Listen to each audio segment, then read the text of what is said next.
Hey, everybody, this is Harvey Sluggo Wasserman back for the 181st Green Grassroots Emergency Election Protection Coalition Zoom call. We have a really full boat today. Now that Donald Trump has placed the city of Milwaukee in the same category as Port-au-Prince, Haiti, we should be seeing a more interesting swing state election coming up. But to top the hour, we are going to be talking about Diablo Canyon and nuclear power. There's some major developments going on in California, as our buddy Paul Newman well knows.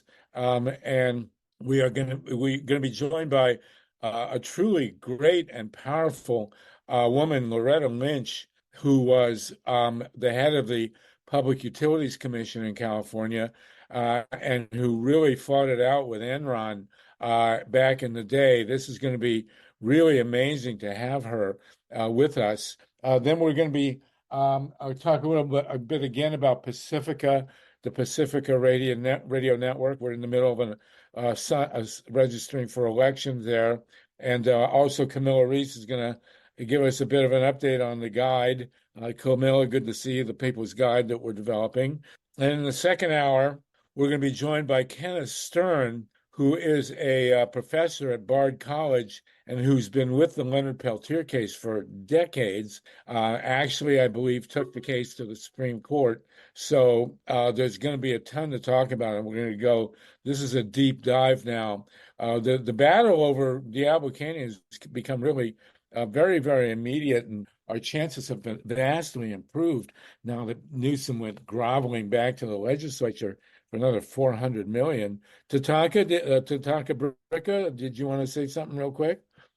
Is that can you take on Linda Seeley at 2:45, or does it have to be in the second hour?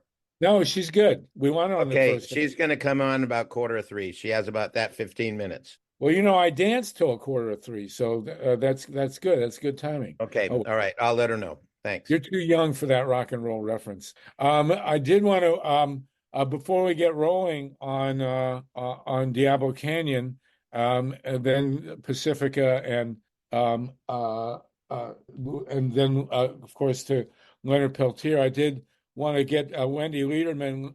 Wendi, you gave us a hair-raising report from the dictatorship of Florida about a lot of things that Der Fuhrer there, Ron DeSantis, has been doing. Do you want to give us a quick update from deepest, darkest Floridastan? Sure, Floridastan. I like that.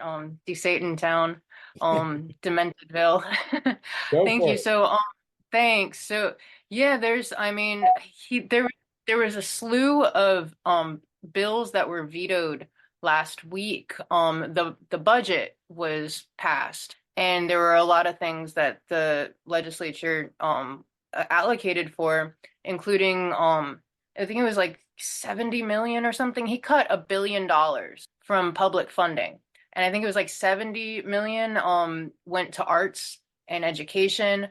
He did a lot of like token funding, like he gave teachers raises, but it only equals to about like $125 like a week or a month or something, but it's still like way below what the national average is for teachers' pay. And it cut all kinds of projects for school, like rebuilding for their just having like what they need for a physical place to be that's safe, and all kinds of other like infrastructure projects for a bunch of different counties. And a lot of the pet projects were for like GOP legislature, like their roads and their like projects that they wanted to have for their constituencies, like Republican counties, they got cut as well. But especially like the arts funding and all kinds of things, like, so all the major arts programs in the state, I mean, we're talking about like theaters, from like large theaters to community theaters, all kinds of programs, and their budgets have to be in this week. So they're scrambling. Like everybody was expecting like tens of thousands of dollars for their programs for the year.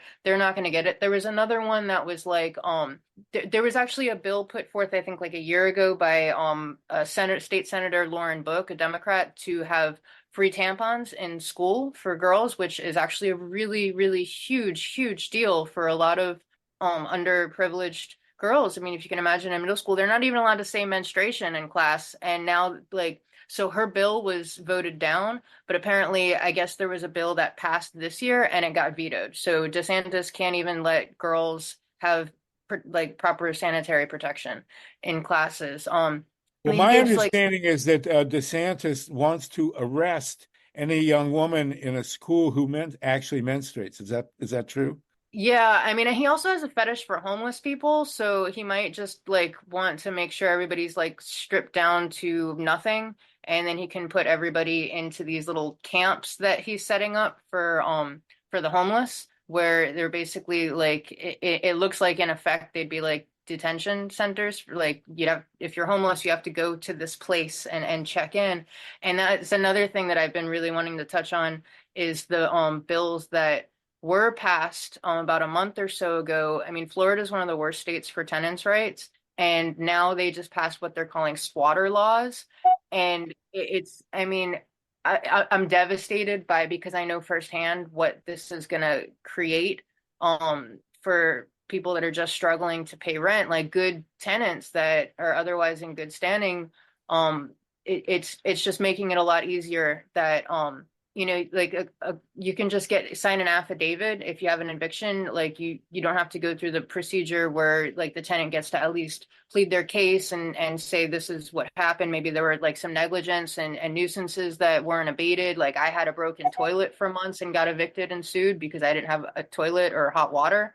And so now the landlords can just go file an affidavit and the sheriff will come and forcibly remove you from your home. There were some programs set up that were supposed to mediate like prior to eviction, and then the funding for that just got cut within these budgets for a lot of counties as well. So I mean, it's like, and what's scary is that this is the model that they want to do everywhere else. I mean, it's like death by a thousand cuts. I mean, you create the situation for everyone to fall between the cracks. I mean, either physically, like through their living situation, their circumstances, their ability to feed their family, their ability to work, to get to work. We don't have transportation, our infrastructure sucks, everything's flooded and it's sewage. And like any kind of climate change bills that want to, or ordinances that want to be passed locally, they're all getting preempted. He did fund some stuff for the Everglades, but I think it's to make it look like, because our right to clean water for 2026 is starting again, that ballot initiative. So I think that by funding little programs here, it's like, oh, well, we don't really need that. That's going to hurt our economy. So it's all these little things to just create fascism, essentially, and deplete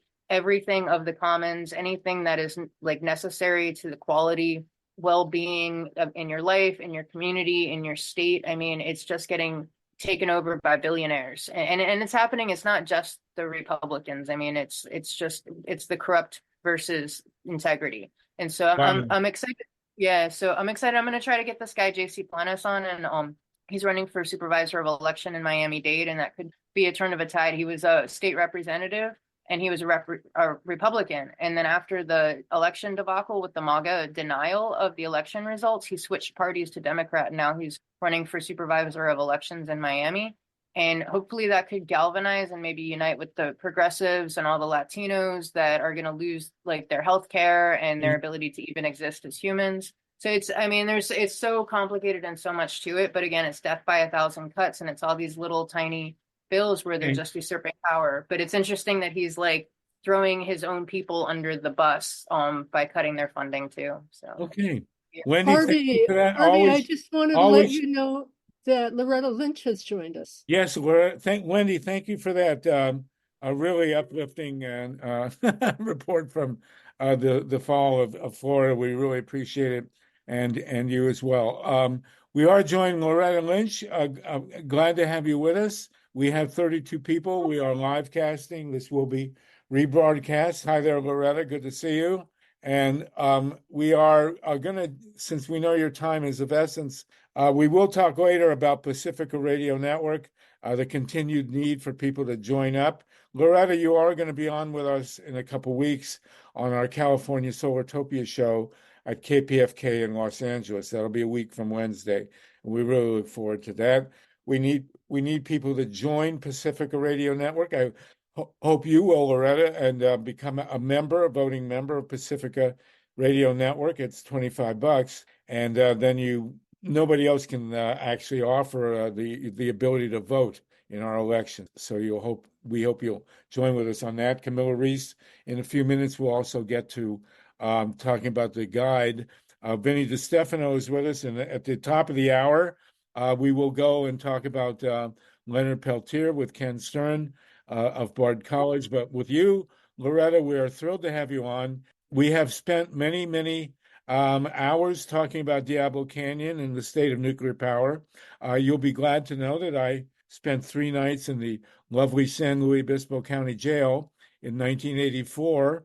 I was very well treated, and I recommend people driving from LA to San Francisco, if you run out of money, need a place to stay, just go get arrested at the nuke and they'll put you up in the county jail. But but we want you to talk to the 33 people and all the live streamers with us. We understand that there is resistance now. Gavin Newsom has gone back to the legislature for another $400 million. I think, because the CEO of PG&E only was paid $40 million in 2022, that they need to raise salaries and dividends. But can you tell us what is going on now with this additional $400 million that Gavin Newsom wants, and what the state of the resistance looks like? Sure. And thank you so much for having me. I am just thrilled to be here and thrilled to be part of the democracy coalition here. How exciting. Yeah, so this is my understanding. So in August of 2022, there was what's called a gut and amend in the legislature, where they dump the contents of one bill out and pour in something else at the very last minute. So the governor poured in a many page bill about keeping Diablo Canyon alive for another 5 years, because as probably everyone knows here, Diablo Canyon's license to operate expires in 2025, the NRC license to operate. And they had made a deal back in 2017 to shut it down. And as part of that deal, there was tons of what they call community benefits, payments to the community, payments to the workers to stay on until they shut it down. And it was going to shut, one was going to shut in 24, one was going to shut in 25 when the license was up. So the governor made a deal with the Biden administration to get some federal tax money. So all of us as federal taxpayers will subsidize Diablo and many other nukes to keep running. So uneconomic nukes, we're going to get a federal taxpayer subsidy to keep running. But of course, PG&E made a deal with the governor that was not surprisingly super cush for PG&E, and PG&E wanted more. So PG&E wanted some guaranteed profits. They wanted all those profits up front. They wanted to project what the operating costs were going to be without actually having to prove up those operating costs. So as part of state law, there are all these formulas that basically allow PG&E to assert a bunch of costs and not necessarily prove them up, although there are some guardrails on that. But part of that was PG&E plus California was going to apply for some of the federal taxpayer slush funds for nukes that were uneconomic, and then would get paid back. But what's really happened is it's taking a while for the feds to get the money out. So California taxpayers, that means everybody. That means everybody in Southern California, as well as everybody in Northern California, is going to pay PG&E our general fund tax dollars to keep Diablo Canyon alive. And as you all might have heard, there's this historic budget deficit in the general fund. And so several state senators balked and said, wait a minute, we voted on a deal at the last minute, not really knowing what it said, but we got a couple assurances. And one was the California taxpayer was not going to be on the hook. Well, guess what? The California taxpayer is on the hook. So the Senate took the $400 million payment that the governor and the Department of Finance were going to pay from our tax dollars to PG&E this year and said, no, we're not going to use general fund money for that. So the budget that was passed by the Senate and the Assembly does not have the $400 million in it. Now, that said, there's still negotiating room because they don't actually have to sign a budget till the end of the month. God knows what's going to happen. And then even after that, they could come back in August and restore the funds. But long short, it's a big win for California taxpayers, at the least, to not have to pay $400 million of scarce general fund money to PG&E for the boondoggle that they wrote into law in August of 22. God, it is so. I mean, I live in LA and I'm a DWP person, and I'm about to put solar panels on my roof. And this guy, Newsom, signed I can never get it straight. Is it 2017? When did they actually sign the deal to shut the 2 reactors at Diablo Canyon? What's the signing date? Sure. They signed the deal in 17 and the commission, the PUC, approved it in 18. I So see. it was all under Jerry. The deal to shut it down, right? And that was a cush deal to shut it down. But everybody was like, okay, fine, we're going to pay PG&E once again too much money, but at least we won't have the lurking nuclear disaster right there. And so now, because what's really driving this is Gavin's fear of becoming Gray Davis and having a blackout. And we know that there's been a problem with blackouts because the ISO, our marketeering market, only offers energy sellers carrots and does not put out any sticks. And so the ISO market is devolving back into the rigged market that happened 20 years ago, that we fixed 20 years ago, but the protections that I put on 20 years ago have now all expired. So instead of putting some more sticks in the mix and having some guardrails in the market, they don't. They just feed them carrots, which is one of the reasons our bills are all going up, except for LADWP that doesn't participate in the ISO market. And so instead of fixing the market and ensuring we have the power we've already contracted for, the governor says, well, we got to keep Diablo on and have all the money, all the power we've already contracted for, as well as Diablo.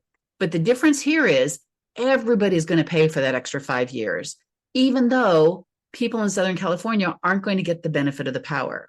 So they're spreading the very expensive bill all around to everybody, regardless of where you live, which is it's the first time that California has said, PG&E's costs are going to be paid by Edison and LADWP's ratepayers by order of state law. I can barely refrain from picking up my computer and throwing it across the room. Yeah. I mean, this is first of all, I want everybody to understand, Loretta Lynch, who's our guest here, is an important person who, in the entire state of California's history, in terms of fighting for sane energy. She was head of the California Public Utilities Commission, has been totally staunch, unbuyable, all these years, sticking with it. Where are you right now, Loretta? Who are you working for right now? What are you doing? I live in San Francisco, where I have lived, since I worked on the Vandy Camp campaign in 1990. And I am a regulatory lawyer. So I actually help little environmental groups understand how to work at the PUC or at the FERC or at the Energy Commission. So it's really more of a consulting role to show them how do you dance the kabuki dance and dig through the Byzantine administrative processes necessary to make a point to your government. Well, there's no one that we could have alongside maybe John Geisman and the guy from Stanford that knows Mark Jacobson. Mark Jacobson, thank you, Myla. Senior moment there, but that knows more and has been more powerful. And Loretta, it's really an honor to have you on with us. And here's the deal: how do we win? How do we stop this? I mean, I remember writing vastly excited, expansive articles about the deal that was cut. It was a beautiful deal. We had the governor, Jerry Brown, the lieutenant governor, Gavin Newsom. Remember that. He signed the deal. We had the unions. We had the CPUC. We had the legislature. We had the company.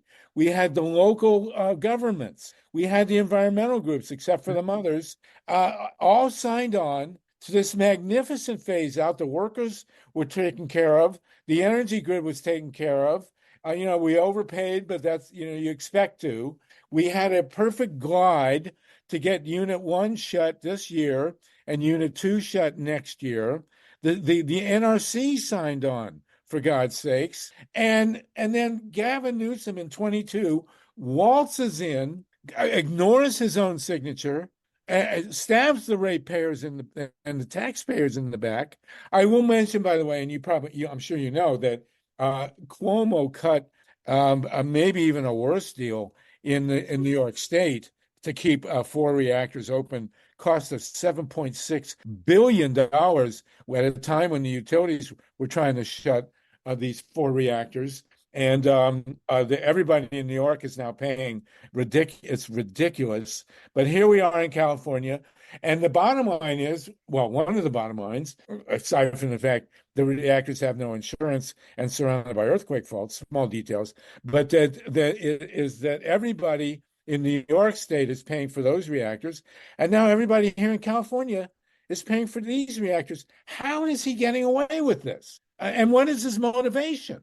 Well, his motivation is to keep the lights on, right? Because he's deathly afraid of being compared to Gray Davis. But I would submit that the way you keep the lights on is to fix the market that has been rigged. Because if you have a hole in the bucket, you can never fill the bucket with water, no matter how much water you put in. Same with energy. If you've got a rigged market where the sellers and the energy traders, the sons of Enron, I call them, if those folks are controlling the market, well, then they can always keep us on the ragged edge of artificial shortage to drive the price up. And in fact, the ISO just voted last week to blow their self-imposed price caps this summer because they don't know how to run the damn market. So, instead of saying, hey, let's look behind the curtain and see what's not working, instead, we're over here, in the poppy fields of Diablo Canyon and throwing money at it.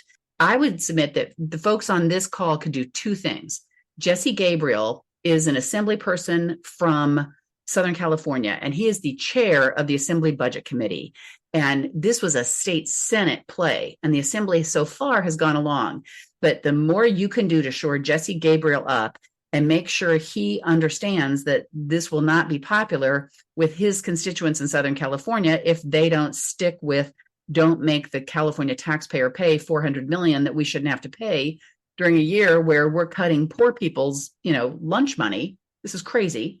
And then Steve Bennett, who you guys probably know, is an assembly person from Ventura County, used to be a Ventura County supervisor until a couple of years ago when he went to the legislature.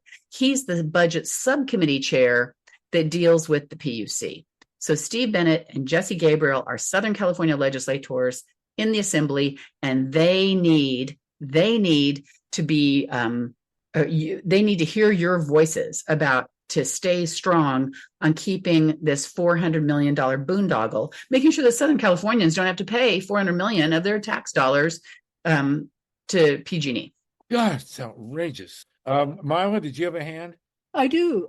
Thank you. It's just so great to have you with us, Loretta.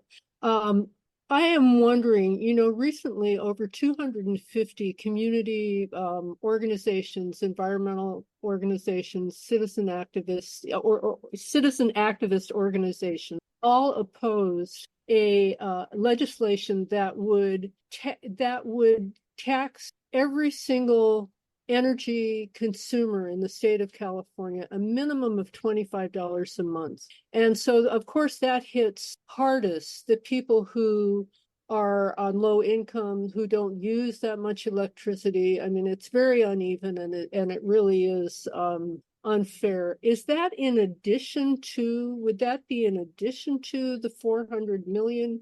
How does that play in? Does that $25 a month, does that go directly to PG&E? Yes, it's an addition. The 400 million is our tax dollars from the general fund. And every Californian who pays taxes will help pay PG&E the 400 million. And one of the reasons that the governor thinks we're on the hook for 400 million is that they didn't ask for $1.4 billion from the feds. They only asked for $1.1 billion from the feds. But they passed a law that said that PG&E is entitled to 1.4. Whatever.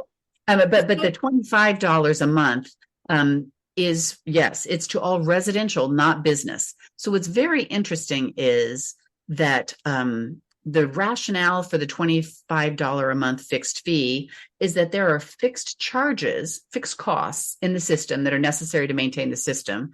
And everybody should pay not on a volumetric basis, but on an absolute basis for these fixed costs. And I would say, if that were so, why aren't businesses paying this fee? Is this fixed cost that is necessary to maintain the system only charged to residents? That is, ask them that, they don't have an answer, because that's not what this is for. This is really to kill solar in California. Yeah, there you go. But because they used a bludgeon and not a stiletto, it hits a whole lot of other people that it should not hit, which are folks in urban areas, especially along the coast, who don't use air conditioning or use it less, apartment dwellers, and low-income folks. So Edison and SDG&E's low-income customers pay more than the average LADWP and SMUD customer. They pay almost double more. It's nuts. So those of you listening who are not in California, those of us in California, this is just, we're getting knifed in the back here, but this is a national situation. Number one, as I'm sure Loretta knows, there's no more critical nuclear plant in the world than the Diablo Canyon in terms of the proceeding of the industry. If we successfully shut Diablo Canyon, and the whole industry, whole nuclear industry takes a big hit. And we had this deal that was drawn up, and I know, Loretta, you were very much on the scene when that deal was being made.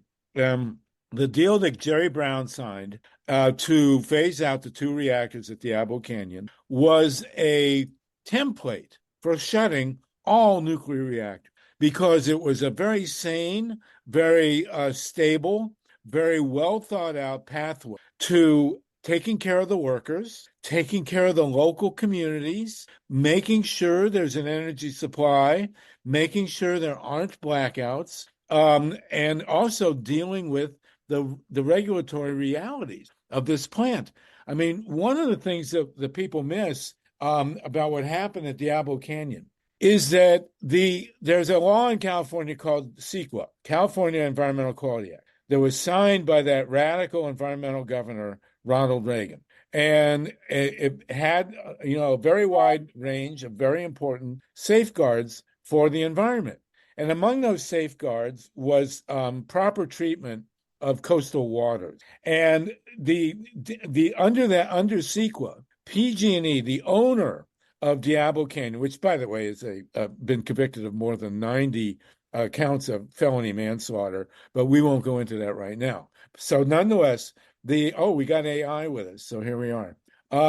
The Diablo Canyon was in violation of CEQA, and they came and in order to get out of the violation, they were going to have to build cooling tower. And correct me if I'm wrong about any of this, Loretta, please. Don't be shy. Harvey, I think that the cooling waters had to do with the Federal Clean Water Act. Oh, is that right? Oh, I'm sorry. Right. There was something about. And CEQA had more to do with when the California Land Commission back in, I think it was 2017, extended the lease. They should have undertaken an environmental review prior to extending that lease. And Betty Yee and Gavin Newsom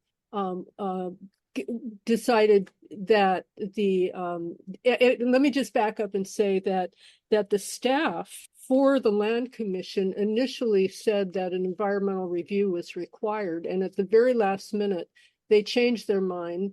I think that they may have been pressured by PG&E and said, oh, that's okay, we can waive the environmental impact review. But ultimately, it was the decision of Betty Yee and Gavin Newsom and another individual who I keep forgetting, someone from the finance or something like that. Oh yeah, he was like.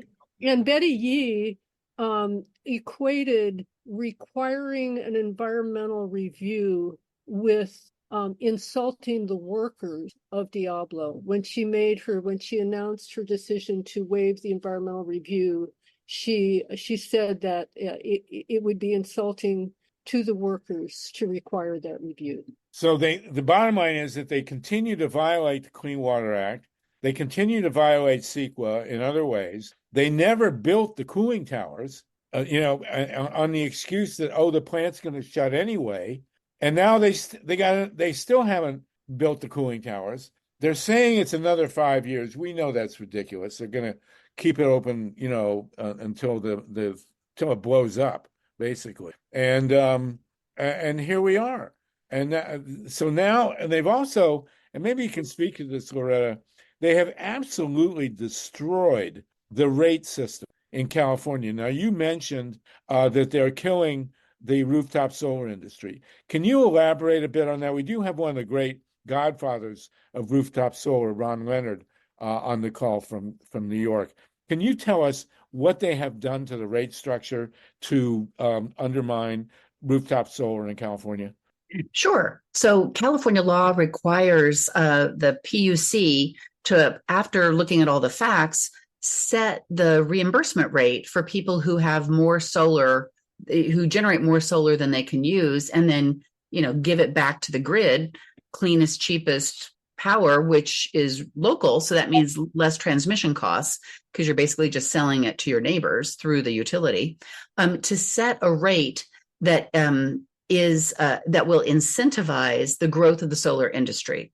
But they're basically supposed to look at all the costs and all the benefits from getting this excess solar power when we really need it at peak, and then set a buyback rate that will recognize all the costs and benefits. So what the PUC did instead was they admittedly did not look at all the benefits, and they only looked at all the costs. And then they said, oh my gosh, solar is being subsidized by the rest of the ratepayers. And oh my, it's really being subsidized by low-income ratepayers. So to resolve that inequity, we are going to slash the payment that we allow people who generate excess solar to receive by more than half. And so that meant that a lot of solar systems did not pencil out for either businesses or families. Okay, so that said, that has happened now in California. 3 environmental groups that I have worked with in the past all took the PUC to court saying, hey, wait a minute, you didn't look at all the benefits. And the state law requires you to look at all the benefits. And that question, the California Supreme Court has taken and will be hearing at the end of this year or beginning of next year. And that's great news, because the law is the law. And you can't say, here are some of the benefits and all of the costs. And on that jimmied basis, we are going to slash the reimbursement rates for people who are providing the cleanest, cheapest power to the grid. That's just, can we just say an abomination of administrative agencies, and what leads to people's undermining their trust in government was when government is overtly political and does not do its job. Well, let's say also for people not in California that the California rooftop solar industry has been one of the great success stories in the entire transition to green energy. Correct me if I'm wrong, Loretta, or anybody else, or Myla. We had 70,000 people employed in the rooftop solar industry just as installers in California. Is that correct? I actually think it's more. It might be just 70,000 in Southern California. It's one of our burgeoning industries, and it basically just fell off a cliff last year when this new reimbursement came in, because they didn't stop there. It's extraordinary what the PUC and frankly the administration, the Newsom administration, has done in its war on solar power. The other thing that is now working its way to being into the courts, and there is a bill in the California legislature to reverse this wrongheaded decision, is what they call virtual net metering. And that's for schools, for farms, and for businesses that have multiple meters. So let's just take a farm. Every farm in California has a separate electric meter for water pumping, because water pumping is set at a different rate, a different cost than all other electricity. Not surprisingly, the ag guys got a lower cost. So you have 1 meter for water pumping, and then 1 meter for the rest of your farm, or maybe your house, and then your farm, depends. So you can have multiple meters. You can put solar on that farm, and lots of farmers have, and then they generate their own power. The PUC in December just set a new rule saying, oh no, you can have that solar feed 1 and only 1 meter on your property. But if the solar feeds more than 1 meter, we're going to pretend that wasn't your power that you were using. We're going to pretend that was Southern California Edison's power. And we are going to charge you the Southern California Edison rate for the power you produced and sent to the other meters. Oh, God. I mean, and so it's so wrongheaded. So think about a community college that has put solar on, 5 of their 15 buildings, and that was enough to basically run the community college. The community college has just been socked with a 6-figure increase in their electric bill because the power they produced is being counted as if Edison produced it and sold it to them. It defies the facts, that's for sure. It's super counterfactual, but it also defies logic, common sense, and I would argue morality. Oh my God. I mean, that's beyond highway robbery. Yeah, I mean, I so was it's told so bad, and the Farm Bureau is so mad that there is a bill, SB 1374 by Josh Becker, that will reverse what's called the VINNIE decision, and then the solar industry and the Farm Bureau is probably going to take that to court as well.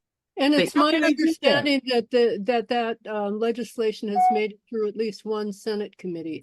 Is that Yes. correct? Does that correct it that? has, and it will be up in front of the Assembly next Wednesday afternoon. This Wednesday afternoon, June 19th. And so what's interesting about that is Connie Petrie Norris from Irvine, California, is the chair of the Assembly Utilities Committee. And if I were in Southern California, I'd be calling her to say, hey, we need Josh Becker's bill to be voted out of your committee.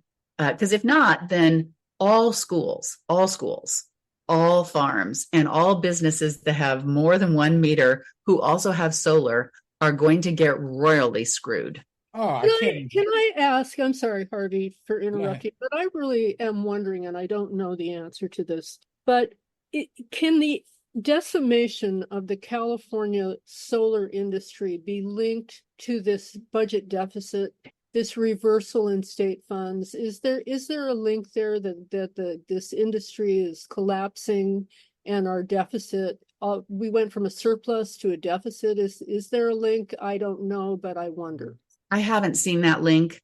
But what I do know is the reason this is happening is because the utilities have spent like a drunken sailor for far too long. And at this point, the chickens are coming home to roost, right? California has overspent and bought every kind of energy imaginable rather than making hard choices, and have continued to throw excess profits at all of our private utilities. So our private utilities are in the top 10% in the nation in terms of the profit levels they get, and in the bottom 20% in terms of the safety scores they get. It's extraordinary. And so at some point, those costs have to be paid. And so the utilities are desperate to hold on to every single customer and to make us pay for every single kilowatt so that they can spread those excess costs more broadly. God. Well, one other utilities in the country blew up a neighborhood in San Bruno and incinerated 8 people, or burned down the forests of Northern California and killed more than 80. I mean, how many other utilities? And is still in business, and then got a state law that protects them from liability in the future. Yeah, so like one of the reasons we've got this insurance problem we've got is because the insurance companies are no fool. They read our laws, and they read that in 2019, one of the first laws that the governor pushed through was AB 1054, which exempted the utilities from wildfire liability as long as they got a safety stamp from the PUC. And so all their future fires are paid for by the customer and not by the utility, which it just completely obliterates any incentive they have to clean up their act. So is Gavin Newsom being paid under the table by PG&E? Is that what's going on here? You'd have to ask him. Don't know. I did. He didn't reply. So, all right, let's Wendy very quickly, and then Ron Leonard, who's going to broil out in the sun there. Wendy, go ahead, please, with Loretta.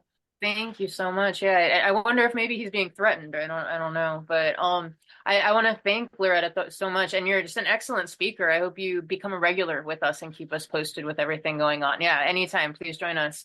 I'm really glad you brought up the angle on net metering, because I'm in Florida, I'm in Miami, and so I've in the past reported when we've had some things go on with net metering here, and I look at net metering as extortion and theft. Like, I think it's an absolute consolation as a token to make it look like something's being done when it's literally your property being taken by this monopoly, and you're told what they say they're going to give to you for it. And this is something that affects, like, I mean, if you have a mother on oxygen, or you have, these people, their lives are at stake with your utility companies.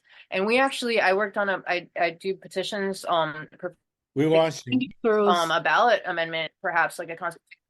What's that? Like a constitution.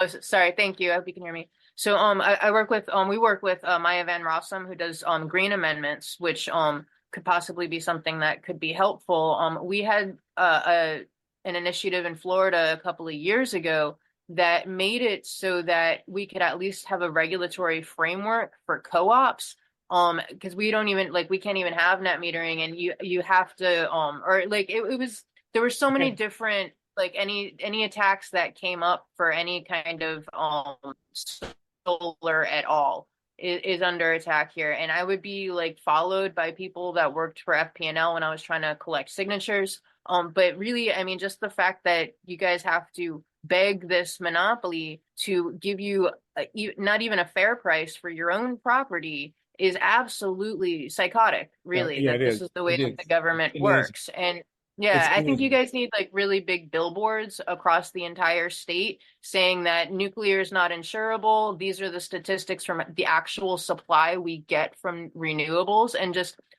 quick blurbs for all over the state, and make people know, because this is fascism. When you have the merger of corporate and state power, that's not a democracy, that's not free market capitalism. And even the Republicans should be understanding the fact that there's no competition in the market. So thank you. Please join us again, Loretta. Yes, thank you. Thank you for that, Wendy. And thank you, Loretta. We one thing that's very clear is that the solar industry nationwide has really become an enemy to the utility business. And California is leading the way in killing the most powerful solar rooftop industry in the country. And, we strongly advocate on our California Solartopia radio show and on these calls that LA be totally powered by rooftop solar. And there's absolutely no reason it can't be. We had Mark Jacobson on from Stanford explaining actually pretty much every day now in California, at some point in the day, we get 100% of our electricity from renewables every day. And this must be terrifying to the utility industry. And here's Ron Leonard, somewhere out in the Hamptons, who is a godfather to the industry. We have 40 people listening to you, Loretta, so it's great. Ron, do you want to talk to Loretta Lynch here? Yeah, hey, Loretta, I hope you can hear me. I'm sitting on the beach. It's a tough job, but somebody has to do it. And the entire scenario that you're laying out is dripping with irony, because in that law, NEM 3, the utility claims there's a caution that the other people who don't have solar are paying the solar on your roof. Just the opposite. And they also claim that poor people are being hurt by that. But unfortunately for them, 40% of those solar roofs, 1.8 million solar roofs in California, on low-income family houses. And the other bill that you mentioned, which is hopefully going to be voted on by the Assembly and will pass, also includes multifamily housing. If you want to get a discount on your bill in multifamily housing, you can't, because if your landlord puts solar on the roof, he has to sell all the solar to the utility for 3 cents, and then the utility gets to sell it to you for a third. Hell of a deal. Well, let me tell you also, thank you, Ron. Let me tell you also that at my house in the Valley, I have enough rooftop that I can totally power my house and never need to plug in to the DWP. And I was told two things. Number one, there's no state law that says that I can't detach from the grid. I don't know if that's true or not. But then the installer told me that he can't put the panels on my rooftop, and he can't get a permit, a local permit, unless I'm tied up with the DWP. So is that the case in both cases? You're asking me? Yeah. So I'm not sure what the rules are in DWP land, because that's, the munis are separate from the state regulatory system. But yes, you need to be either already off the grid and then you can get panels, or you need to be on the grid and you need to get a permit on the grid. But I was the first PUC commissioner in the nation to go solar in 2004. And I've just redone my house last year with anticipating battery storage. Because even in San Francisco, I make enough power we generate enough to be able to cut the cord, of course, if we had battery storage. And so, wow. But yeah, at this point, you have to be on the grid to be able to get your additional solar, and at least in the private utility world. And then also the county is the county rules, and sometimes city rules as well, dictate how much battery storage you can put on your property, depending on what kind of home you have and where you live.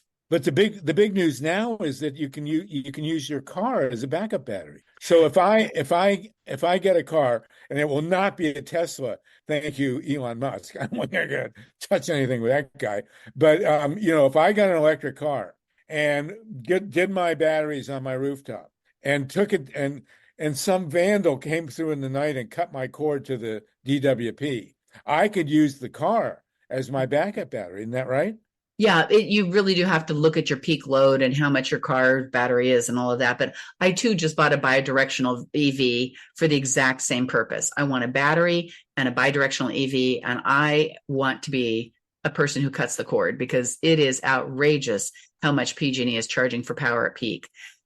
Some calculations, depending on where you are in California, we're paying 56 cents a kilowatt hour for peak power. 56 cents, which is at that point way the highest in the nation for peak kilowatt power during the summer. And my understanding is that I'll get you a sec. My understanding is that when the PUC, and I don't know how they justify any of this, when the PUC did all its attack on solar, we lost 17,000 jobs. That was the estimate I've seen in the solar in the industry from the rooftop installers. So I think the solar guys have updated that to show that even more job loss is happening.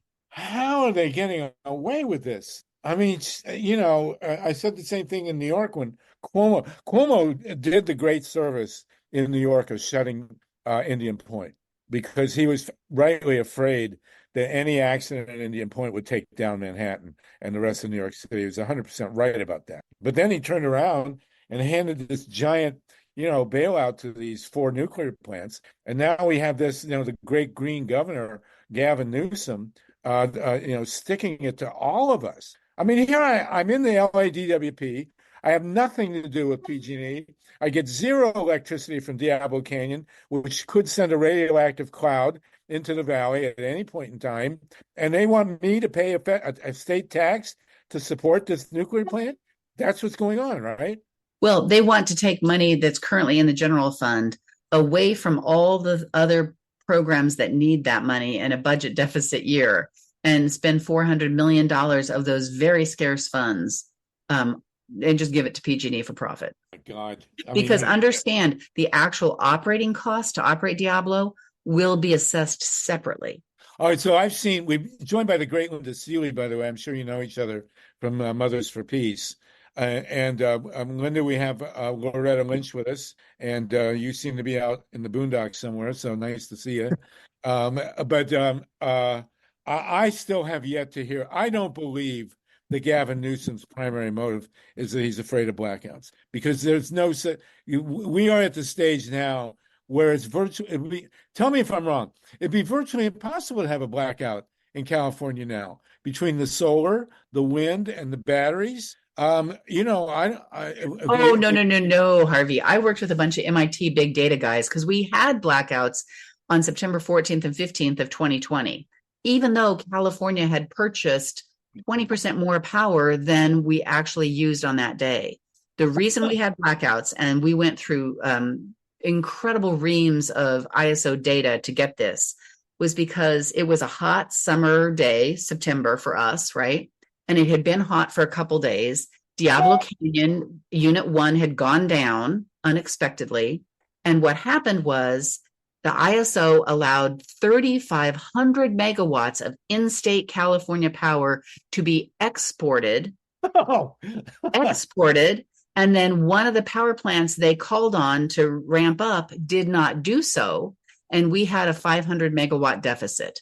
And so because of our data, the ISO had to admit that they didn't look to see when they scheduled power, whether it was an export out of California or not. It was just first guy who schedules it gets the transmission line. So they've now changed their rules to say that California need or California load is on equal footing with request to export. It used to be if the export order came in first, it just got filled. And so the reason we blacked out in 2020 is because the ISO, knowing they were short, allowed 3,500 megawatts of California power to leave the state. That was a classic Enron move. It was called ricochet. You take the power out of the state, the price goes way up, and then you bring it back into the state. It ricochets in order to bust the price cap. So the ISO's answer to that is just to bust the price cap prophylactically. And they just did it last week. So who went to jail for that? Nobody. Yeah. If anything, it was like I was putting something in the punch bowl by showing with a bunch of MIT data scientists that this happened, because ISO said, oh, no, it was lack of planning. No, it wasn't lack of planning. It was the ISO market rules that just allowed the sons of Enron to rampage through our market. I know what happened. They dug up Ken Lay and put him in the chair and let him run the ISO to make profit. We're joined by Linda Seeley. Maya, I know you got a hand. Let me just let Linda Seeley say hi, and then we'll get to MYLA Reeson. Linda, you want to say hi to Loretta Lynch? I'm so happy to meet you virtually, Loretta. I've read so much of what you've written, and what you've written has helped Mothers for Peace tremendously over the years. So big bows of gratitude to you. Well, I just want to say Mothers for Peace has been really a beacon of integrity for the entire time that I have been in energy. And so whenever I was in doubt about what to do, I would just read the Mothers for Peace brief. All right, well, let me make a shidduch here. Linda, I know, is in Berkeley a lot, seeing the great Joanna Macy. And you, Loretta, live in San Francisco. So why don't you meet in the middle of the Bay Bridge and have a dinner right there, get it catered or something. But you two should really be in personal touch. So please, in the chat or whatever, let's exchange contacts, because Linda and Loretta, you should definitely be face to face, along with TATANKA, who's down in Morro Bay, and MYLA Reeson. MYLA, we're going to have Loretta on our radio show in 2 weeks, but go ahead, please. Oh, thank you so much. And by the way, for the uninitiated, ISO is the independent system operator. And you've just covered a lot of questions that I was going to raise early on. You talked about how Gavin Newsom's justification for keeping Diablo open is that he's afraid of blackouts and brownouts, and so it's the reliability that he's afraid that somehow that the reliability is in question without Diablo. And you linked that too early on, and you just went back to it, linking it to extraordinarily bad rules and positions taken by the independent system operator, or the ISO.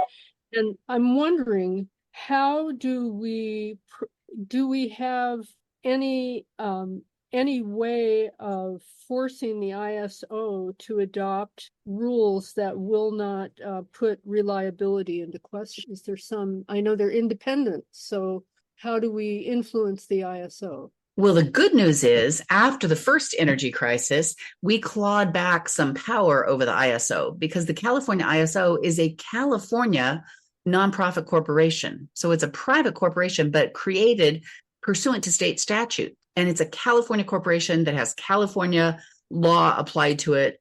Public Utilities Code Section 345.5 requires the ISO to run the grid and its markets to benefit California customers, to ensure California has enough power, to minimize the environmental and health impacts of energy, and to minimize the costs. Now, the ISO does none of that.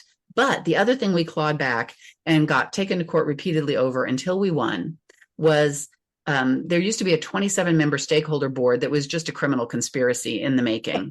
And we passed a law that changed that to a 5-member board appointed by the governor and confirmed by the state Senate. And so the state rules committee approves the ISO board members. And so we need to make sure that the state senators who are on the rules committee make sure that they don't appoint any more ISO board members until those people agree that they are going to follow California law and have some specific plans to follow California law.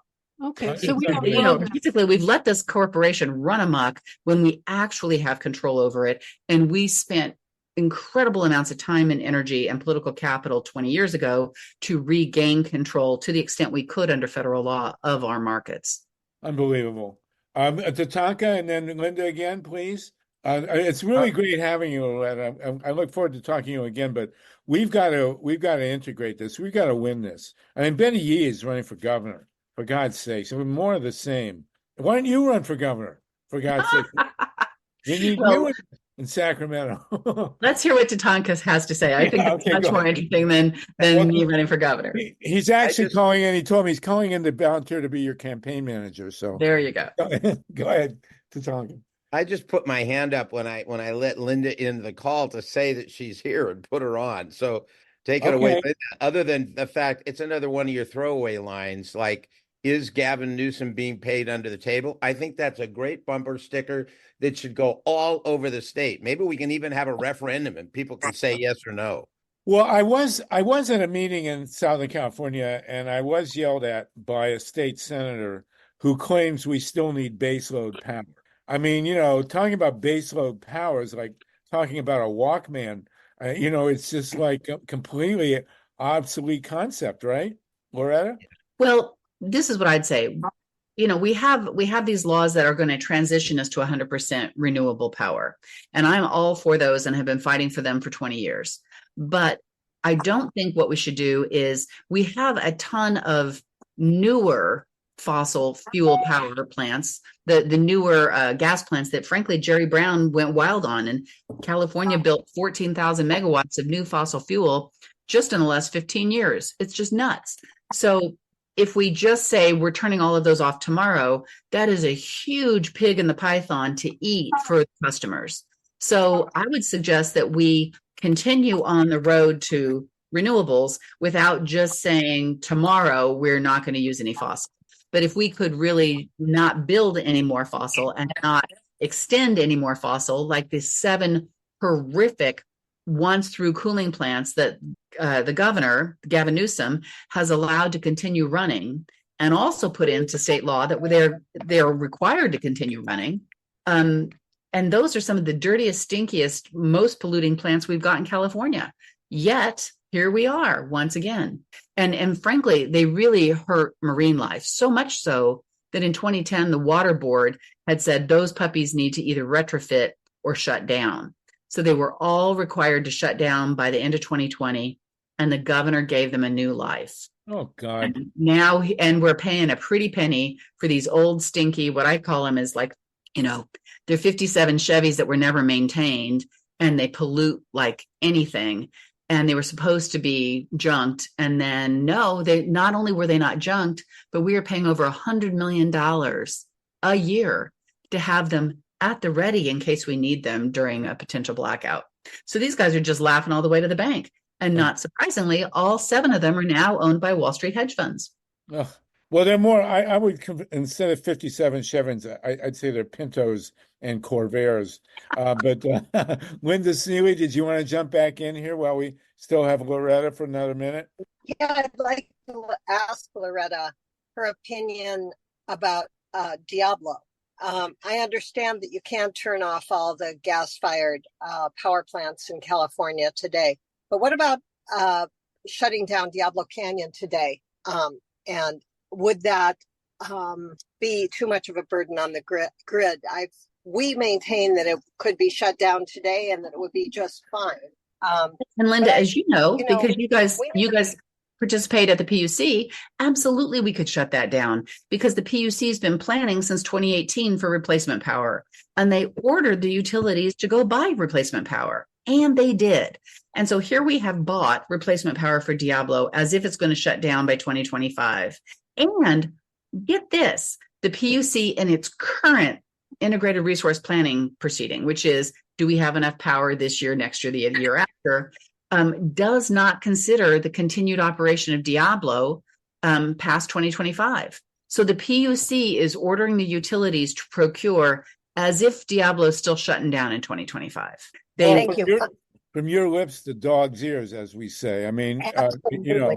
and my understanding is that based on the plan that was signed in 2017, that the expectation of supply and a backup from renewables and from battery technology has far exceeded what the calculations were made on in 2017. Absolutely. And the governor just put out a press release last month touting the fact that California now has 10,000 megawatts of installed battery capacity. 10,000 megawatts. And so, how much power do we have to overbuy before somebody says, who's making money on the power that we bought but aren't using? And that's what's happening. The market, the folks who own the power plants now get that we have overbought by such a high percentage. We are now, by PUC rule, at 125% of need. That means we buy 100% of what we project to need, and then we buy 25% more for every hour of every day, just in case. And so that everybody's making this bet, oh, I'm not going to be needed today. So even though I got paid to be there when needed, I'm going to go sell my power on the market and make double.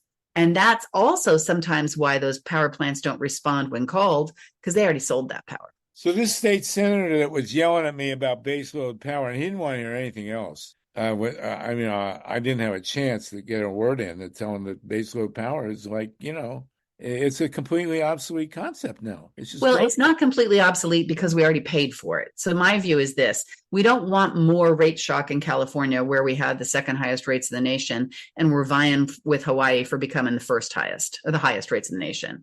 What we really want to do is transition the stuff we already paid for out. And by the time that's all done, because remember, at this point, we're at 50% renewable. That means at night, we're at 50% not renewable or more, right? So overall, in a 24-hour period, we're still burning plenty of fossil, just FYI. But let's have that on a glide path to zero. So I agree, frankly, that the glide path should be 2035, because it does take a while to get those batteries installed, and the solar installed, and the wind installed, and all the other things installed, and Diablo offline. Because I don't consider Diablo Canyon renewable. Talk to all the folks in the Southwest about uranium tailings and uranium mining, and it's not renewable. Well, that's just the beginning of the story. The number one thing, it's not insurable, and it hasn't been since 1957. When they passed the Price-Anderson Act and said that in 50 years they'd be fully insured. And then earlier this year, they said you got another 40 years before you have to get insurance. That's 100 years, for God's sakes. Loretta Lynch, you have been magnificent. We still have 46 people with us. This call, we get more people as we go through. We want to have you back. We definitely want you in touch with Linda Seeley face to face. Please do that. Linda, I know you're up seeing Joanna all the time. If you go over to Berkeley, you can meet the great Joanna Macy.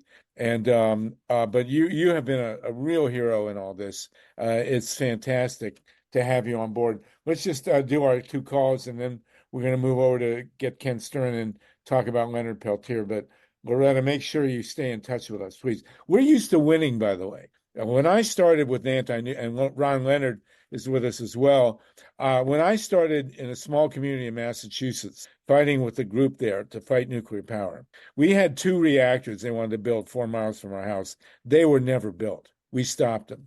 And in 1974, Richard Nixon said there'd be 1,000 nuclear reactors in the United States by the year 2000. In the year 2000, there were 104. Now there are 94. And so, I have no doubt that we're going to shut Diablo Canyon in the near future, primarily because of the incredible onslaught of solar and the unexpected. Nobody talked about batteries. Batteries were never part of the conversation until the last few years, and they alone have changed the whole landscape. So, we've got the tools. We just got to do it. Steve Caruso, and then Ron Leonard, and then we'll let you go, Loretta. We're really grateful. And Linda, if you want to jump in as well, and then we'll go. Steve, go ahead. Quick comparison at how gas prices in all liberal states are increased. It's an obvious trend. Somebody's pointed it out. It's a fact. And the same thing with energy all across the board. They've got their grips in us. They're not going to let go until we take their hand and shove it off our physical bodies, literally. So thank you. Thank you, Steve. Ron Leonard, go ahead. Ron, we can't hear you. We can't hear you, Ron. Okay. There we go. So what you're saying is music to our ears, and you're certainly a breath of fresh air. Pardon my double times. But what we are seeing in California is not only a theft of services, but it's a mismanagement of services. One of the glaring examples last year, when we reached 110 degrees in California, the law said the battery they had in California for this exact purpose had to be drained when the electricity prices reached $1, which they did at 2 o'clock in the afternoon. And of course, the peak load was at 7:30 at night. What served the entire grid, or saved the entire grid, was the 1.8 billion solar roofs, some of them with battery systems. And you think that they would have learned their lesson the first time they made that mistake, but actually it happened twice. So go for Ron, it. Ron, Right. yeah, but Ron, my understanding about that was that the battery owners were waiting to hit peak price, right? Because we have this price where we price cap. And so as soon as they hit $2,000 a megawatt hour, $2,000, can you imagine, the batteries discharged? Why? Because there was no rule against it. So we all paid a pretty penny to buy battery storage for when solar declines. But the battery guys had no rule to wait. So as soon as they could take their money and run, they did. And what has the ISO done? Nothing. And so what's going to happen this summer? Those batteries are going to discharge as soon as that peak price is hit, and we're going to be left short again, because the ISO will not put a stick around their rules. They only feed the energy sellers carrots. And until the ISO creates a market with sticks and not carrots, we will pay, and we will be at risk of exactly what happened, is the battery guys take me and run, and then they're not available when we thought they were supposed to be. So I have a proposal for you. Study that we're doing in other places by Clean Power Relay, Mark Perez, and his father, Dr. And the study encompasses detailed study of the actual California, all the services, historical references, everything. And what we have found in every place that study has done is they have figured out, with Mark's help, how to 100% renewable energy without having excessive battery with most of it. And this peer-reviewed science, they've done it in 10 places around the world, including the New York MISO, which is the longest ISO in the United States, going from Canada to the Gulf of Mexico. And the numbers are in, and they tell a good story. So, Ron Leonard, you should also, Loretta, Ron's the real deal here. So you should also be in touch with him. And we want, my dream is to meet Magic Johnson and persuade him to put solar panels on the Dodger Stadium and all the stadiums in LA. Instead of building them out in the desert, they're talking about building. We don't need that. Cover the rooftops on the parking garages, for God's sakes, and on the parking lots. So, and I'm waiting to put solar panels on my rooftop and a big neon sign and, stuff it. But you got to remember one thing, Loretta, and we're going to leave on this. The nuclear power industry, which is a very real political force in this country, has a vested interest in not shutting Diablo. And it has nothing to do with rational economics. It has to do with them building the next generation of reactors, which we will stop. And, the last big reactor in the United States has opened at Vogtle. They're done, but they do not want Diablo to shut. And it has nothing to do with the economic well-being of the people of California. So do remember that, please. Thank you so much, Loretta Lynch. We're really honored to have you with us. We'll have you back. We'll have you back with Ron and with Mark Jacobson, and maybe with Amory and certainly with Linda. Okay? Sounds fabulous. Thanks for having me, guys. Okay, no nukes. And we'll see you on California Solartopia a week from Wednesday. Sounds perfect. Thanks. Okay, thank you. We got 43 people with us. We're going to now go free. We've solved California's energy problem, and now we're going to go get Leonard Peltier free. We are joined. I want to remind everyone, we're joined by the great Ken Stern there. I assume you're at Bard College somewhere. But actually in Brooklyn, but yeah. Okay. It's my paycheck. I'm in Brooklyn at the moment. All right. Well, but listen, we want to remind everybody you must become a member of the Pacifica Radio Network. We need you to vote in the upcoming election. And, we really have a big plus there. We also have CAMILLA REES, who's going to talk to us a bit, hopefully, about the guidebook. But we do have, as promised, Leonard Peltier to talk about here. He just had his first parole board meeting since 2006, I believe. And we're praying that he gets parole. Can you talk to us a bit about that, Ken? Ken, you have a long, long history with the legalities of the case of Leonard Peltier. What do you know, and what can we do? Sure. Well, first of all, thank you for having me. And I want to give you some back. I mean, I've technically represented Leonard for about a nanosecond in a different case. But I represented people that were coming out of the same experience that led to his incarceration. So that's what I primarily want to talk about, is just giving a sense of why Leonard is in jail and the background to that period of time.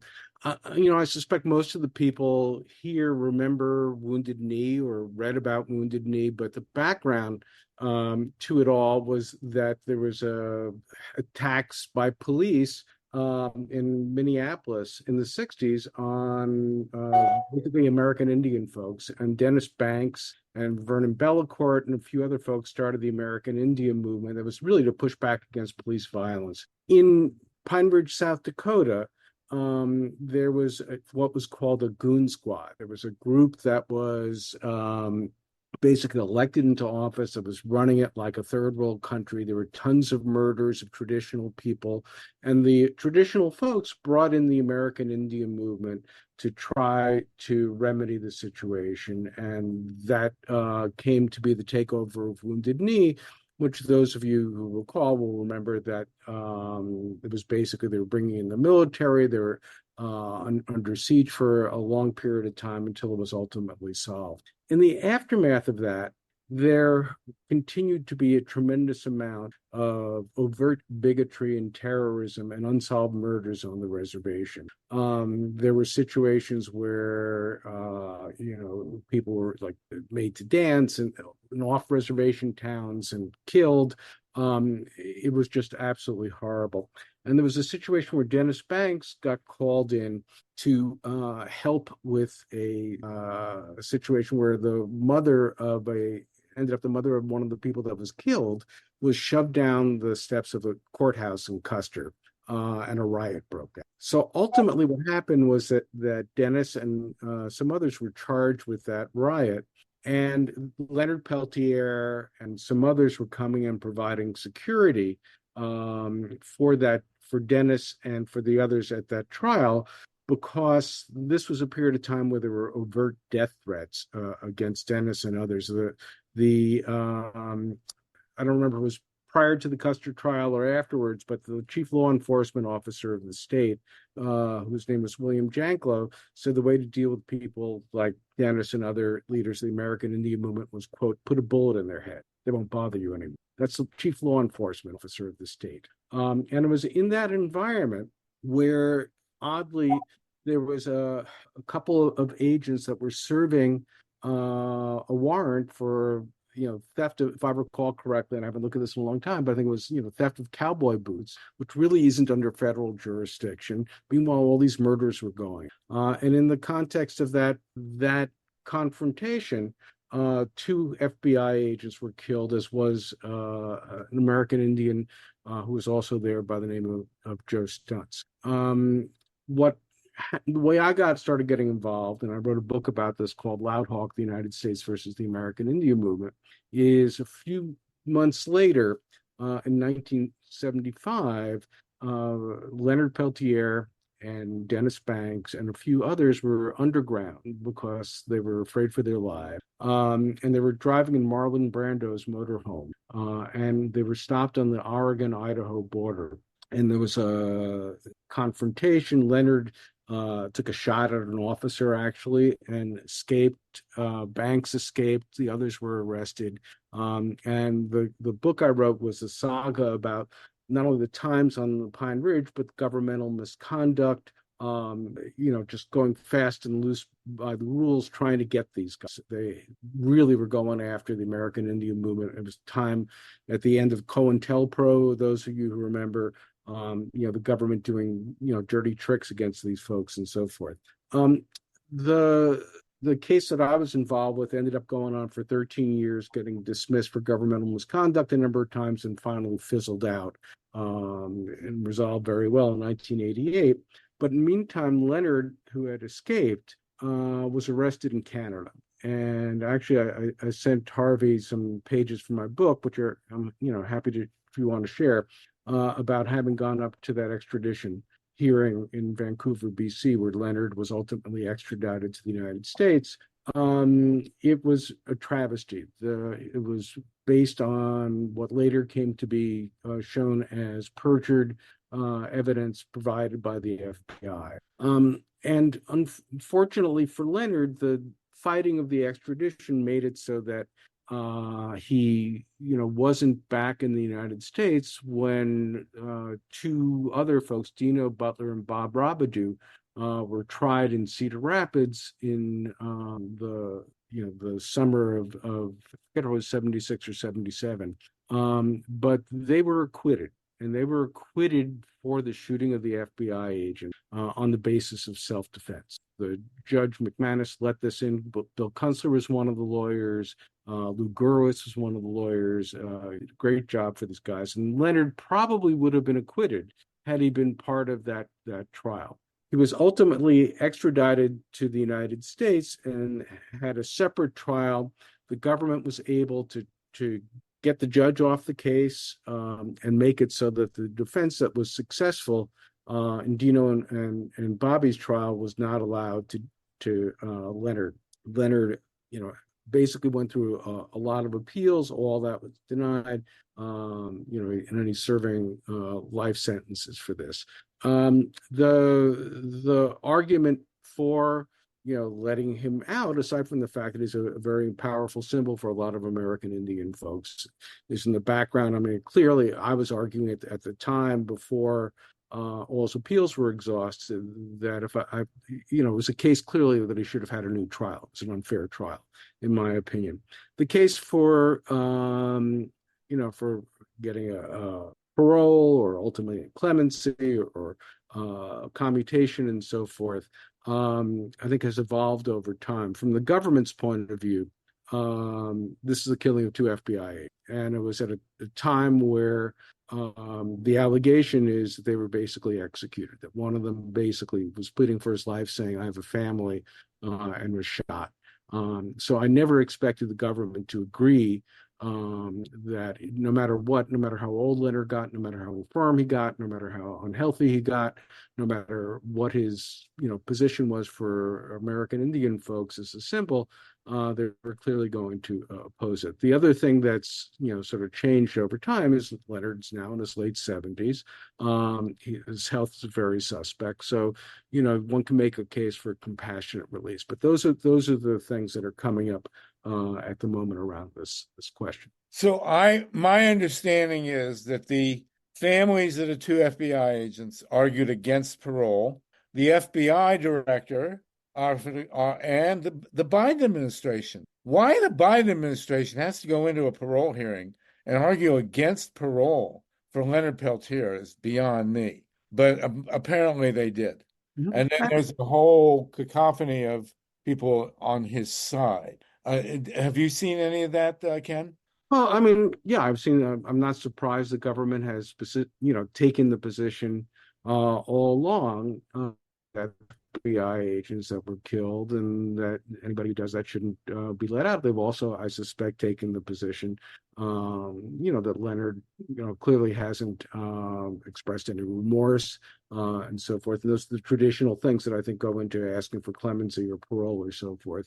But on the other hand, what I described to you is the background at the time, that to me the trial was ultimately unfair, but the government takes the position, obviously, when it was arguing the appeals and so forth, that whatever unfairness didn't justify overturning the verdict. Man, I find it just hard to believe.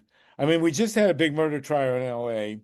A woman is driving down, very wealthy woman is driving down the street, racing apparently her boyfriend in their sports cars or whatever. She hits two young boys and kills them who are crossing the street. She was convicted of murder, not just manslaughter, murder, and given 15 years to life. And clearly she did it. No one ever doubts that she did it. And meanwhile, Leonard has been in prison for 50 years. And why the Biden administration would go in there and argue against parole. I mean, it's one thing to not issue a pardon, but to argue against control, I mean, my God, that's insane. Does anybody, is Vinnie DeStefano still on the call? Does anybody want to jump in? What can we do, Ken, to exert any kind of public pressure to get this parole approved? Well, that's not my area of expertise, but I would say, the Leonard Peltier has had since really the 70s a defense committee. There's a link to that, which I sent to you, Harvey, for folks that they're organizing. What I would, suggest is if people want to see pressure exerted to work with the people that are spearheading that effort. And there are some, I think there's a judge involved and some others that have been very much part of the effort to free Leonard. And again, I think also having a better understanding of what he means to people in the American Indian communities become a symbol. So in some ways, it's more than just about him.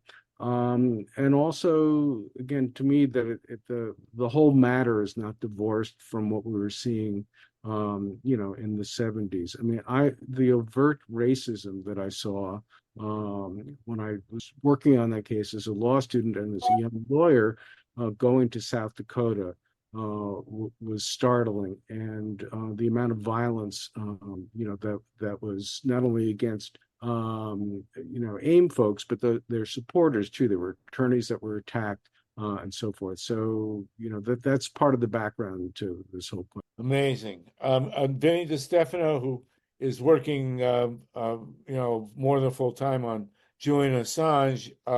What have you got with Leonard Peltier?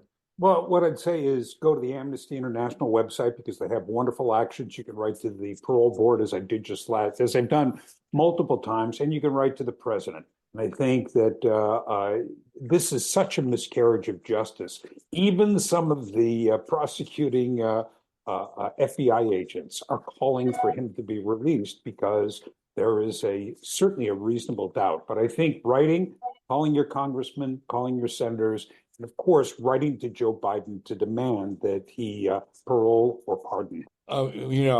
It's just unreal. TATANKA BRICCA, you work regularly with the indigenous community? Yeah, and I also was one of the founders of Amnesty International West Coast, so in touch with Jack Healy and just talk with Danny Sheehan. So how we figured this out is not important, but here's something actionable we can do. So the Parole Board only wanted one person speaking.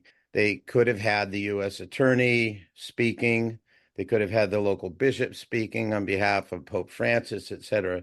So Nick Chilton was there, Lakota leader. There is a parole board possibility of a woman who's been nominated for parole by Biden.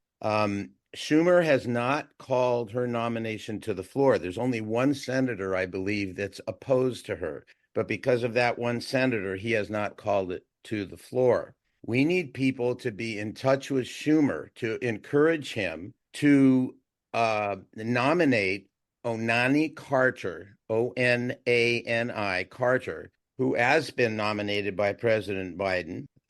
She would be an additional member to the parole board in Florida. She would have an immediate, if it's passed by the Senate, she would have an immediate vote, and she could be a difference maker on the parole board. That is something that we can do. So if anybody in New York who has any contact or any pull or anybody that, we should just have people flood Schumer's phone, but particularly people who know him and say, do this, nominate, be sure to call a voice vote on the floor for Onani Carter to be nominated, who has been nominated by President Board to be an additional member of the parole board. She would be, if she was nominated, she would be that additional member, and it could provide a difference, very much could provide a difference in the parole board's decision. Now, the parole board, I understand, has a date certain that's coming up. It's in about 2 weeks. I think it's 2 weeks from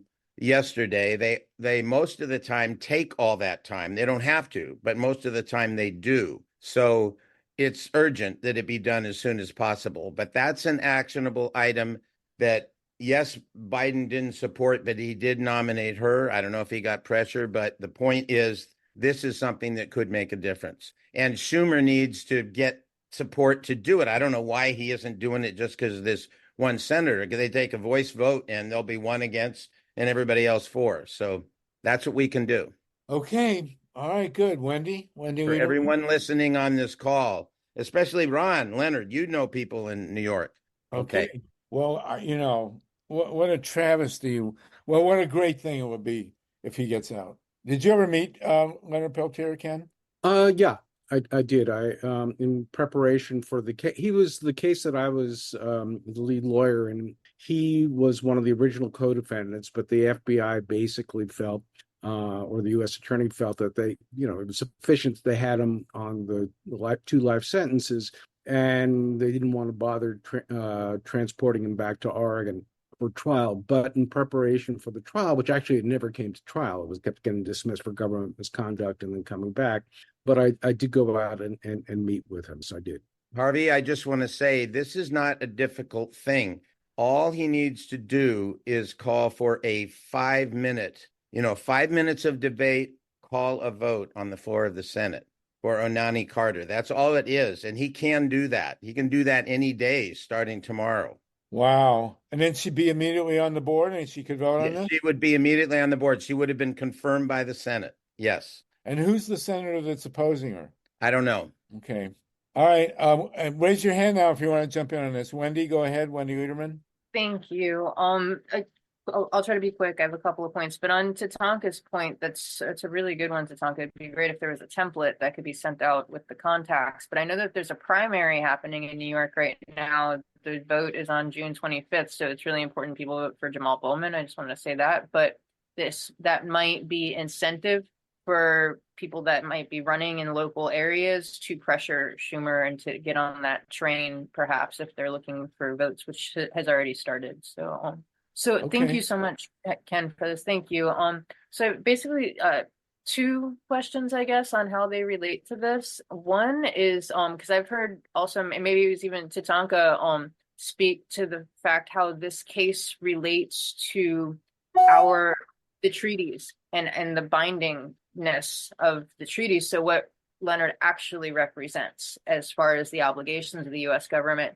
And then also the second part, how it relates to what's happening with the cop cities that are popping up. There's 69 of them planned, and this happened in light of the George Floyd protests. These are all to suppress dissent and urban uprisings. In New York, they're planning one for Queens right now, $200 million facility. So I know that these seem kind of separate, but the fact that we have these treaties and then we have people that are just trying to protect what's right, and more militarization of the police and incarceration. Thank you so very much. Sure. Let's see if I can, answer those two things for you. I mean, the background to the treaties is really fundamentally important to all the American Indian folks that I met over the years, whether they were from Pine Ridge in South Dakota or from the Pacific Northwest, where some of the AIM defendants that I was representing came from.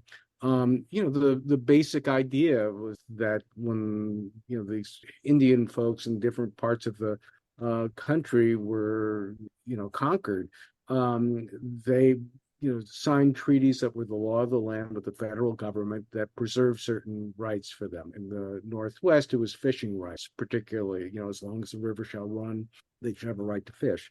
They were, governmental identities, and they saw themselves this way. I mean, the people that I met during that time, and again, I detail this a lot in my book, Loud Hawk, were ones, from like the Onondaga Nation who would travel on Iroquois passports because this was their right to control their own land. So part of the backdrop to the whole AIM issue, whether it was Wounded Knee or the case that I was involved with, and also Leonard and some others, was the question about how the government relates to American and who has authority.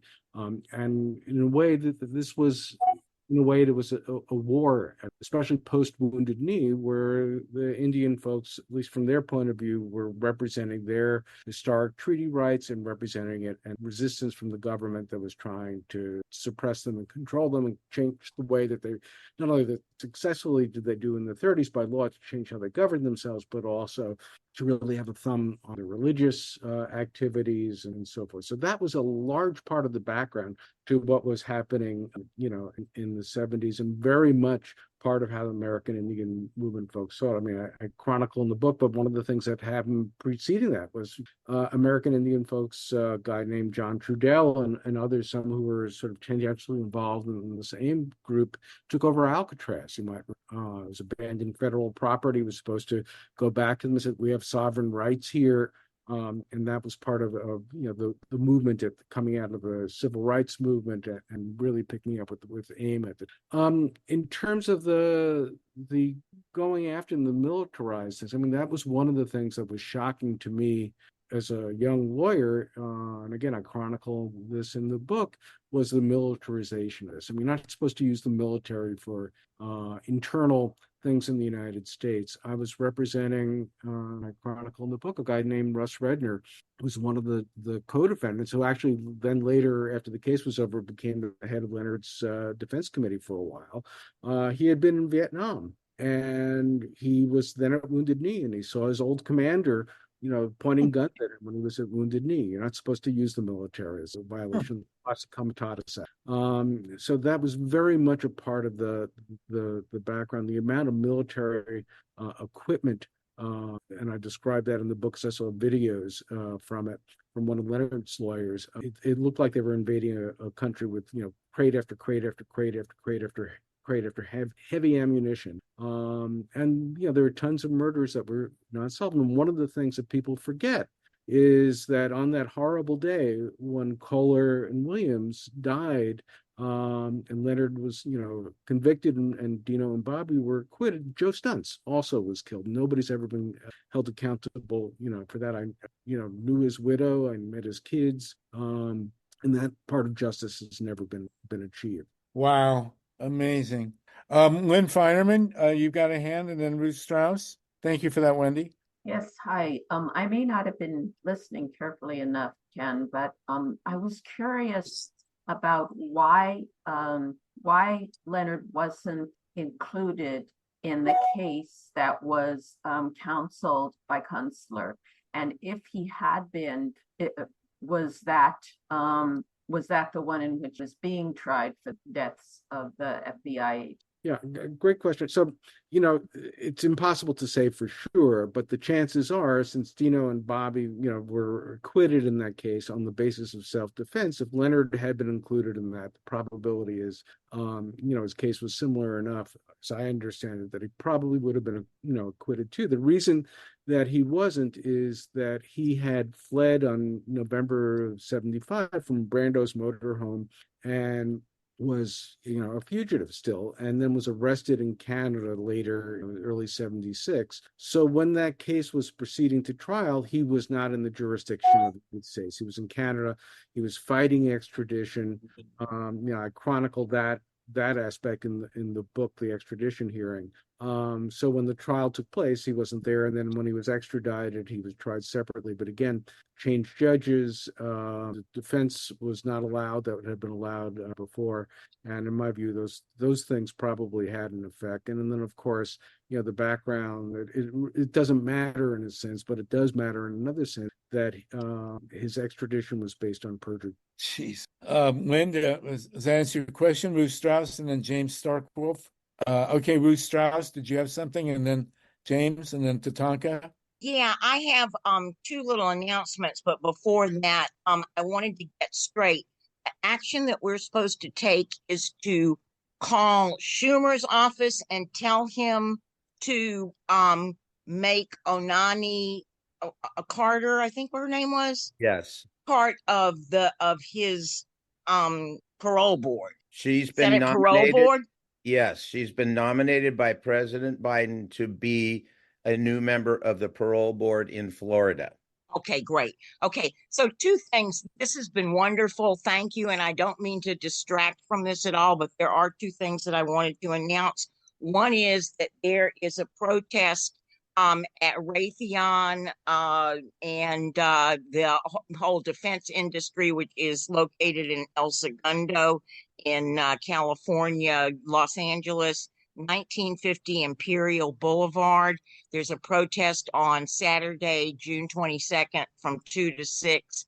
And you know, the kids that gave the presentation at the Harriet Tubman House were, you know, if anybody has any doubt about young people activism, they gave a stunning presentation of the cost of each of these bombs, devices, airplanes, fighter jets, etc. And side by side with the salaries of the CEOs. It was really great. But anyway, that's a protest on Saturday, 1950 Imperial Boulevard, 2 p.m. The other thing is tomorrow at 3:30 Pacific time, Brave New Films is doing a film that we can watch online, which is called Suppressed and Sabotaged, and it's in conjunction with Black Votes Matter. Brave New Films is great, but the thing that drives me nuts about them is they only want to release their films when you will have a showing at your home. And most of the time you can't watch them online, but tomorrow is a chance to watch something online. So if you're interested, it's at 3:30. Go to Brave New Films. Thanks for everything. Thank you, Ruth. Much appreciated. James Starkwell and then Tatanka. James, let's get you unmuted here. Hold on, James, you're not unmuted. I should. Steve or Myla? He's froze up. Let's see if he can come froze back. up on us, James. There you go. You should be good. Hello, this is James Starkwell. Can I still speak? Yes, go. Hi, I got muted there at the very end.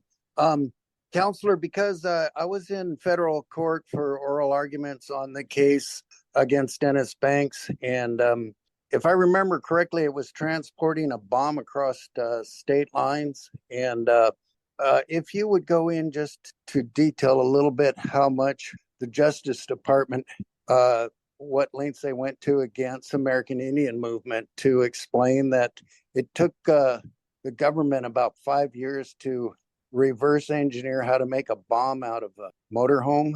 Yeah, well, thanks. I mean, it was, again, there's a lot of detail that's fascinating to me that I had the advantage of being a young lawyer and learning and meeting folks and then, shepherding the case for 13 years as the lead counsel at the end. But basically, what was astounding, to me was the level that the government went to try to get these folks, the vendetta. I mean, if this had been a normal criminal case where these are, quote, ordinary bank robbers or something, they would have approached it quite differently. But they spied on people.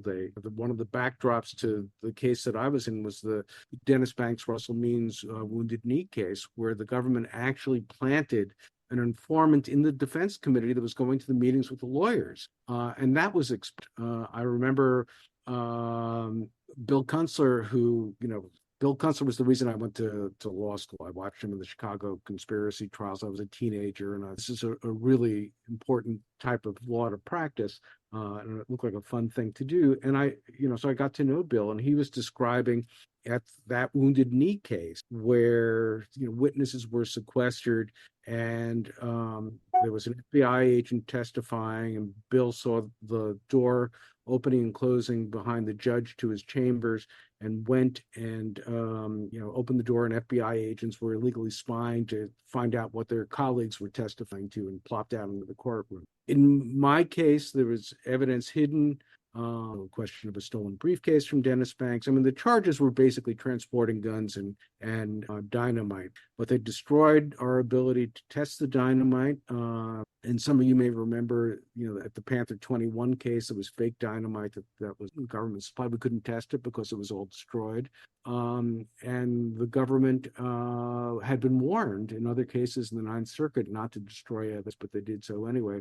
And there came a time where, in one of the dismissals, I actually got an affidavit from the Banks Means trial judge, Fred Nichols, that talked about how the government would never play fair with these. I mean, it was again, I produced the whole thing in the book, but it's a startling document from a federal judge saying, look, these guys appeared in front of me all the time, the FBI agents, the U.S. attorneys, and I knew them to be honorable people in the most instances. But in this type of case, they were lying, they were cheating, and that was the backdrop, to the government going after the American, and partly explains again, Leonard had a result at the end of the day than DIABLO. So, but I'm happy if people want to email me more questions. And the book is called Loud Hawk: United States versus the American Indian Movement. You can probably get it used for 10 cents on Amazon, but it goes in great detail about the times, what was happening on Pine Ridge, what was happening in the Pacific Northwest. I mean, we all forget that some of the fishing rights struggle really predated parts of the civil rights struggle. Before Rosa Parks, there were folks getting shot at in the Pacific Northwest for using their treaty rights to fish. And so that was part of the background to all. Amazing stuff. We're talking with Ken Stern, professor at Bard College. Ken, what is the name of your book and how can people get it? It's called Loud Hawk, and the subtitle is The United States versus the American Indian Movement. That's great. So I assume it's on Amazon. We don't like to plug Amazon, so it's the University of Oklahoma Press, and there you go. You could buy it from Powell's in Portland, other places. All right, very good. Thank you, Ken. TATANKA BRICCA, and we are going to go to CAMILLA REES at the top of the hour or before, talk a little bit more about the guide, and also to revisit the need for people to join Pacifica now. The deadline is fast approaching. We need you to sign up at pacifica.org, put in your $25 and become a member as opposed to a donation, and then you get to vote. And we need your votes. And one of the product of the voting at Pacifica is that TATANKA BRICCA is the chair of the KPFK board. Mr. Chairman, what have you got for us? Oh, wait, you're muted. Wait.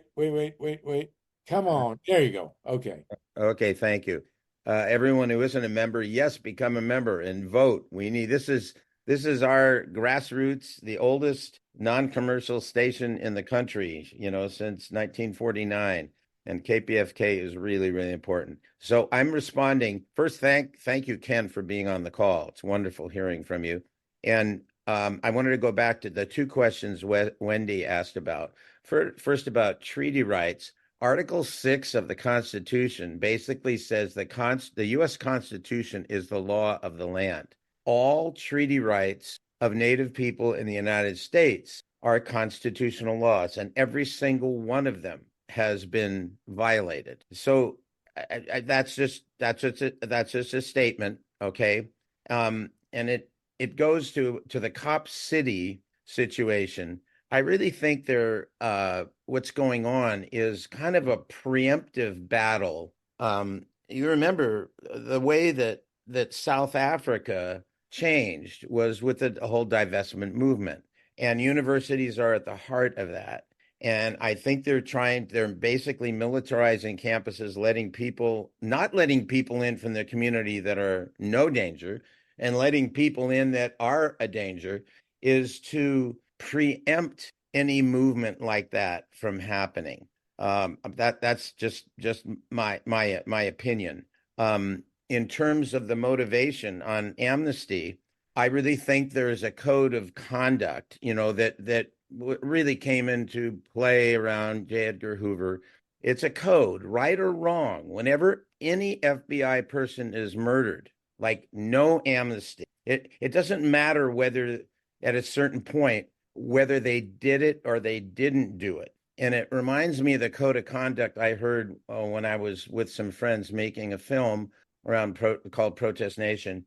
And we were at the Democratic and Republican convention, and I met with more than one person whose job at each of those conventions was they were in the protection business. They were protecting an asset, they called them, who was a very, very important person, to make sure that person was secure. And I asked them about their work. They said, one thing you have to know, my job is protection of that person. And, I got out of Blackwater. They were low paying. I'm at the highest paying group. I will tell you one thing, whatever I have to do to protect that asset, I will never be held accountable for legally. That's all he said. But I think the fear in the FBI is it's like anything, trying to change fundamentally the national security apparatus, is just the fear of all the information and all the times that the FBI has been involved in things like this illegally and immorally and unconstitutionally. So they're just holding the line to make sure that no matter what happens to one FBI agent, no one will, the FBI can never be wrong. So I think that's what's going on there. But if we get that person on the parole board, things will change. Leonard will get out, which he should. They also don't want someone who is a symbol of everything that's best about the resistance of the American Indian movement to complete extermination on Turtle Island. Thank you. Just a question for you, because again, I know nothing about how the parole board mechanism works, but since they had the hearing, even if the person that you want to gets on, she wouldn't have heard the evidence. So, would they rehear it with having a new person, or just I don't know how that works. I'm not an expert on that. I just know what we need to do, and that's an actionable item that I think could make a difference. That's all I can say. Okay. MYLA RESON, you want to It's a question I had as well, but I don't know the answer to it. And I suspect that part of the FBI take on is also that it's from their point of view, it's part of their family. That's right. It's a And family. it was a family matter, and the deaths were pretty gruesome. Again, they're just looking at the narrow thing, not the wide thing. So I never thought that the FBI would ever be in a position to ask for Leonard to do anything other than die in prison. The one thing that I think has changed from the last time he was up for is that he's older, and that he's not in good health, and he's not going to live for a long. And there's a compassionate aspect of this that perhaps there wasn't. I don't think it's going to change the FBI's perception, but it may change others. MYLA RESON. Thank you. The places that you can hear about Leonard Peltier regularly are on the 5 Pacifica radio stations. It's started with KPFA in Berkeley, KPFK in Los Angeles, KPFT in Houston, WPFW in Washington, D.C., and WBAI in New York City. About a little over 20 years ago, Pacifica embarked on an experiment in media democracy. And by joining one of the 5 Pacifica stations nearest you, you can become a voting member to vote for your local station board. And it's really important to do that before June 30th. So if you just give money to Pacifica, you won't actually become a voting member. You have to join the radio station nearest you. And you can go to newdaypacifica.org, and right at that website, you'll find links to the Pacifica station nearest you. And please make a point of contributing a minimum of $25 and becoming a voting member. And I'm going to put something up on the screen for people to see. I thought I'm not seeing it now, Okay. so. Never mind. I'll try to find it and put it up. Well, remember, it's New Day Pacifica, NEWDAY Pacifica, and there you can get guided to how to register and who the candidates are and stuff like that. newdaypacifica.org. Thank you. Still have 35 people with us here. Ken, I wanted to ask, while we have time, and I appreciate CAMILLA REES sticking with us. We do want to talk about the guide in a minute. Vinnie, do you have anything to add about Leonard Peltier in terms of Julian Assange?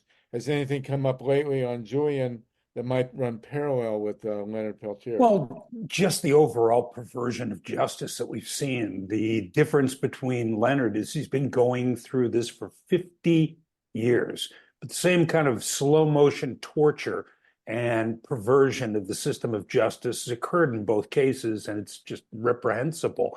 And so I would emphasize again, letters to the parole board, letters to the president, calls to your congressmen and senators to have this travesty of justice undone before it is too late for both of these individuals. I might also add, against my better judgment, I have once again moronically decided to run for the KPFK board. I blame Myla and Harvey for this both. I will never forgive you. Oh, yeah, no, but you got to remember that TATANKA is now the chair of the KPFK board. And Yeah. our meetings come with free marijuana.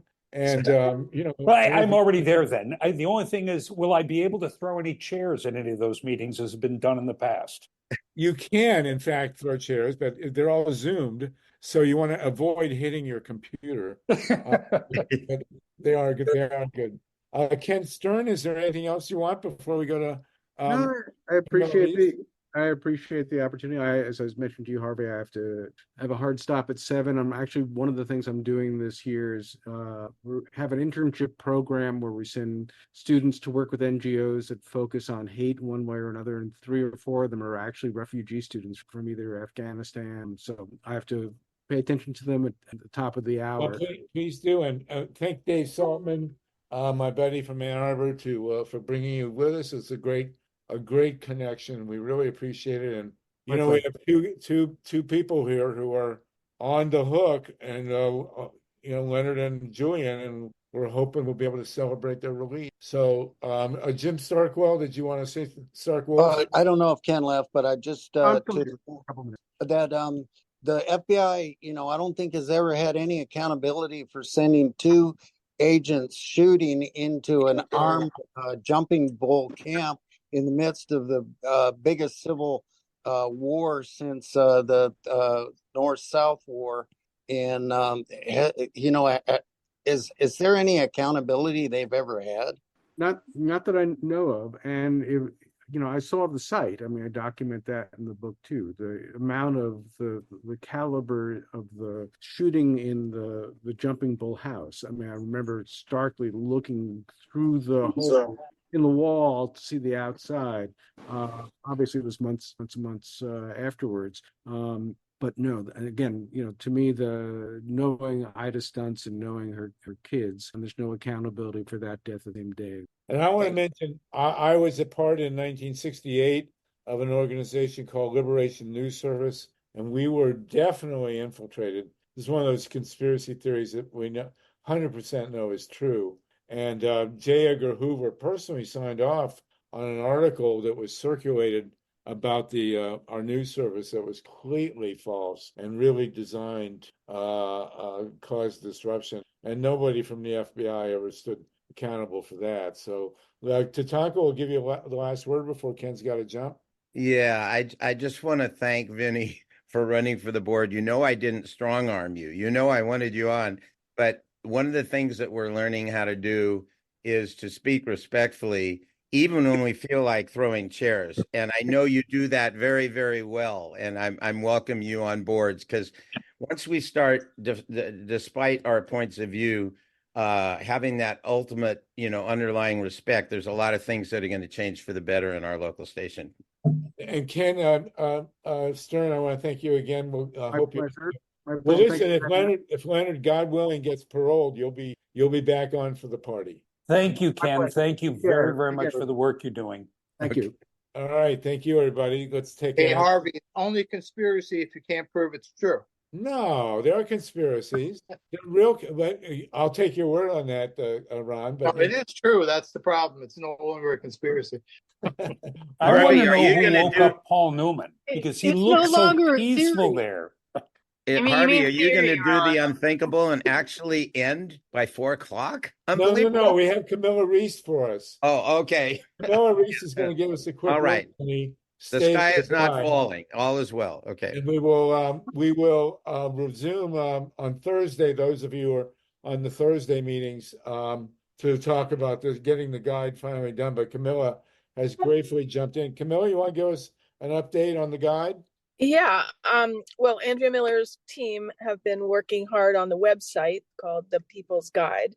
So it's not a hard copy guide, but it's a website. And I've contributed a lot of comments and feedback, and they're being integrated. And I don't think that the screening tool on it yet is really ready. I mean, I played around with it and put in some keywords to see what kind of groups came up. Like I put in healthcare and I got a couple of groups, and it just really isn't user friendly yet. And so they heard me. And I also think that there's something that needs to be changed on the GREEP website, the donate page, in order to apply to the People's Guide. But otherwise, it's coming along. I can't predict when it'll be final, but soon, I think. All right, wonderful. Well, and Camilla, you've been a real trooper on this. We really appreciate it. And Wendy, you've been a big plus on the guidebook as well. We will not, unfortunately, have our radio show, California Solartopia, on Wednesday. There's a massive production coming out of New York City about that. Thursday, those of us who've been part of the fundraising, we will meet on Thursday. We will not have a GREEP call next Monday, but we will resume our radio show next Wednesday. A week from Wednesday, we'll have another funding call on Thursday, and then 2 weeks from today, we will reconvene for another GREEP Zoom. So we can, Camilla, thank you for that very much. It's 4:01. If you guys want to go toke up early, please do. I will, in terms of conspiracy theories, I will tell you that the Mexican War, the Spanish-American War, World War I, maybe World War II, if you believe the Pearl Harbor theories, certainly the Gulf of Tonkin, the murders of Jack Kennedy, Martin Luther King, Robert Kennedy, all products of conspiracy. 100% true. So there you go. And there are plenty more. Certainly the Iraq War, maybe 9/11, you name it. But here we are. Listen, this is Harvey. What's that? It's Camilla. I have just one more thing I want to say, that an idea has come up, and I'd like to get people's feedback on it as a way of promoting this website, the People's Guide, is to create some little videos of real stories of people who have lived in other countries under totalitarian type regimes, or descendants of those people, that can talk from a human, place of what life is like, and how important democracy is. And I was just thinking it could be a great idea to direct people to the site so that they can become more engaged with all the ideas that are presented on the People's Guide site. I agree with you 100%. That's one of the reasons we have Wendy reporting from Florida to a totalitarian state. So no, but foreign countries, what do people think? I mean, if they could probably be clipped from the news, they probably don't need original interviewing, but could be put together into little videos as a PR approach. Yeah, to promote democracy. I really, really like that. That's terrific. And Camille, it's really great to have you on the case with us. Greatly appreciate it. Wendy too, and Tatanka, do you want to give us a report? And then all I want to say, Harvey, is that Wednesday is Juneteenth, and if you have the opportunity to get together with your African American friends and join a Juneteenth, it's really wonderful celebration. I agree entirely. MYLA? Yeah, I want to underscore what you said 100%. There are theories about conspiracies, and there are proven conspiracies. And we know that especially the rich and the powerful conspire all the time to steal everything they can that's not nailed down, and to use some kind of instrument to take the bolts and the nails away so that they can steal the rest, including your vote. Yeah. So anyway, yes, I think somebody said earlier, I think that might have been Ron, that once it's been proven, it's no longer a conspiracy. It's still a conspiracy. It's just been proven. Yeah, and same with keeping Diablo Canyon open. God forbid. Wendy, go ahead from the dictatorship of Florida. Thank you. Floridastan. Floridastan, where the ocean comes to you. Yeah, actually, and it reminds me, because I'm in the highest populated Cuban area outside of Cuba. I'm literally I walk around, I'm like, solo gringa is like the joke. I'm solo gringa in Hialeah, and it's true. And I'll tell you, from what I hear, like I've literally heard, like I have a friend from La Ventanita. It's the little window you get your cafecito. He's been to both Cuban jails and American jails are worse than in Cuba. So in a lot of ways, I mean, that we actually do have, like I've spoken to people from Colombia that have come here to do work, like artists that do work, and they heard all this wonderful stuff about America, and then they get here and they're like, I'm going back to Colombia.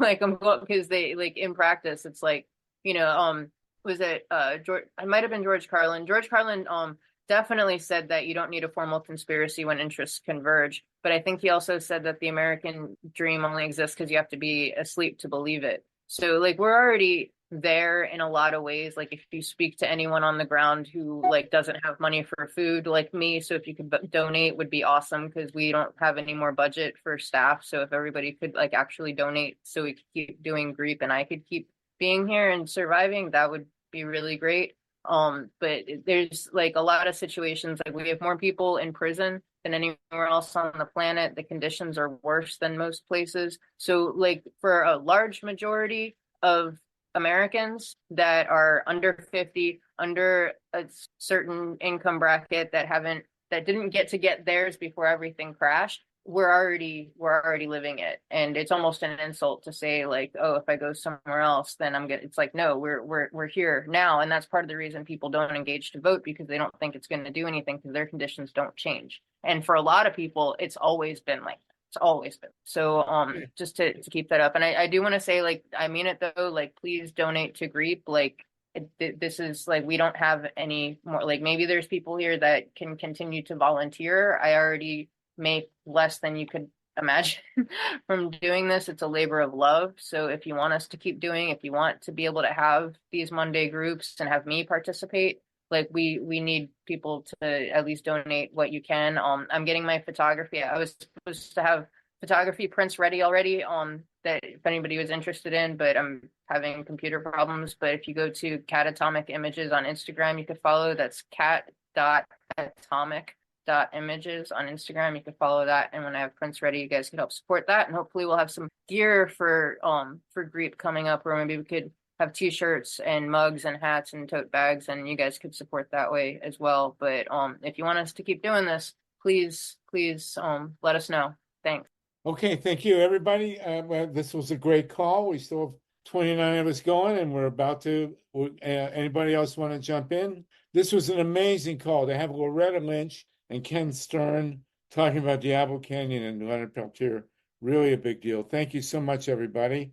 We will not be together next week on Monday, but we will in 2 weeks. Hopefully, Camilla will have your plans in place for the guide, and we can start pushing it out there. And I'm going to go jump in the ocean. Have a great one, everybody. We'll see you in 2 weeks. And those of us working on the guide, see you on Thursday. No nukes. No nukes. Si se puede. All right, Ron, good to see you on the beach there. I know.